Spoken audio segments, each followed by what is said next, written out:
Alright, Shalom. This is Ariel Ben Yasharala out of the Lion's Den. First and foremost, I want to go all praise and glory to Yahweh, Bahasham Yahweh Shai, Bahasham Rakah Kodash Ma'amath. A double honor to the elders and apostles, our great millstone, and a sincere water to the Akim and Aquatim and the children that's pushing the truth and sincerity. I wanted to bring out a few scriptures on this article I read entitled, the headline of the article is titled, Should Today's White People Have to Pay for the Crimes of Their Fathers and Mothers? And going along in the article says, it is a well-known fact that the white people all throughout history have raped, robbed, and murdered indigenous people and stolen their lands. The issue is, the children of these criminals believe that they are not responsible because they didn't physically do anything. Are they responsible for the rape, robbery, and the murder of their fathers? I'm going to keep going on with the article. It says, this is an issue of great importance and there is much debate about it. First, we must make one fact established. Black people lived on every landmass on planet Earth before even one Caucasian male or female even existed. All of the indigenous people of America, North, South, Central, of Asia, Australia, and of the Middle East have so-called African origins. Some scholars like Richard King even believe the first explorers to Europe were African, and they lost their African features and melanin while adopting the harsh environment of the ice ages. Alright? And it says, anyways, the Caucasian came out of the Caucasus Mountains. They began monstrous campaigns for world domination. The tribal wars of indigenous people have no comparison to the globalization of genocide and slavery pushed by the Caucasian. Now I want to touch on a quick scripture where it talks about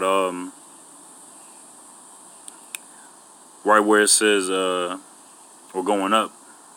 It says the issue is the children of these criminals believe that they are not responsible because they didn't physically do anything, and we know that to be false because it's apparent because of reincarnation that they themselves were their fathers. And even more so, I'm gonna go to Isaiah chapter 4 of Salakia. I'm gonna go to Isaiah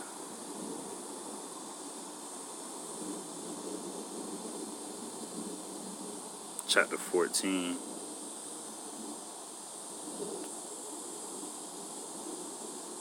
Verse 21. And it says, prepare slaughter for his children for the iniquities of their father, that they do not rise nor possess the land, nor fill the face of the world with cities. Khan.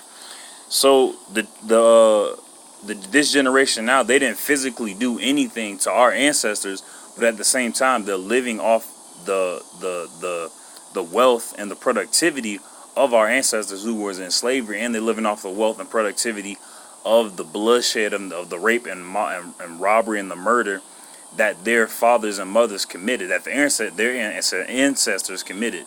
All right, the so-called white people now, the Caucasians that the Bible knows as Edomites, they still rule in today's time, and the only person that could defeat Esau is Yahushua, along with our help from the so-called Negroes, Latinos, and Native Americans who are Israel.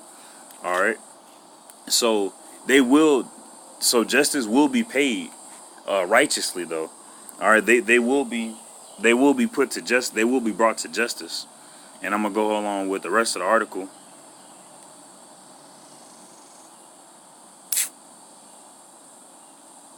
Going down, where they say that they lost their African features and melanin. We know that we're not African, we're from Israel. It says they lost their features and their melanin while adopting the harsh environment and ice ages, when we also know that to be false as well.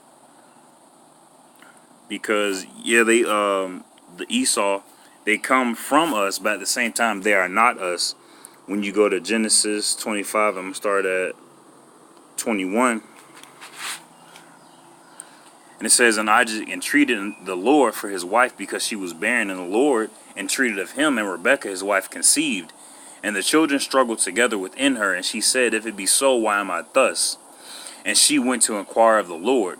And the Lord said unto her, 2 nations are in thy womb, And two manner of people shall be separated from thy bowels, and one people shall be stronger than the other people, and the elder shall serve the younger. And when her days to be delivered were fulfilled, behold, there were twins in her womb. And the first came out red all over like an hairy garment, and they called his name Esau, so-called Caucasian. And after that came out Salakia, and after that came his brother out, and his hand took hold Esau's heel, and his name was called Jacob. And Isaac was 80 old when she bare them. And the boys grew, and this is for edification to show how different they are. And the boys grew, and Esau was a cunning hunter, a man of the field, and Jacob was a plain man dwelling in tents. And that shows their mannerisms. There's two manner of people in her womb, two nations, and we see that that they're two nations spiritually, two different nations spiritually. Because if the Caucasian was just us but with different skin color, you could see it through their spirit. All right, like right now, you don't know who's who in terms of skin color. You can't say that somebody's a Edomite or Israelite just by looking at their skin color. You have to judge a spirit by the spirit. And if that were the case, then that means that the so-called Caucasians would just act like us, but just look different. And that's not the case, because you have a lot of Edomites that act like us, that have our same type of spirit, and they don't act like a Caucasian. They don't have that. They don't have that wickedness within them to do wickedness. They might still be in the world, but they don't have that unrighteous spirit within them.